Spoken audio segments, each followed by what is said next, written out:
Silas.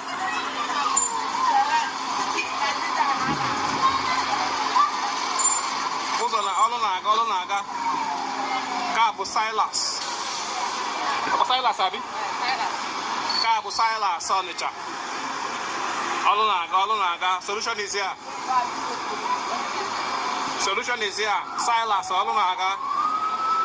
Ebidogo ile Aspalt.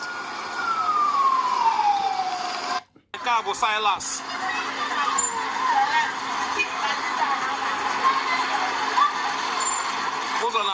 Olonaga. Cabo Silas. This is Silas was Onitsha, Anambra State. The road revolution by the Soludo administration ongoing. You want to know more details? I'm going to bring it to you. I am Kodili-nye.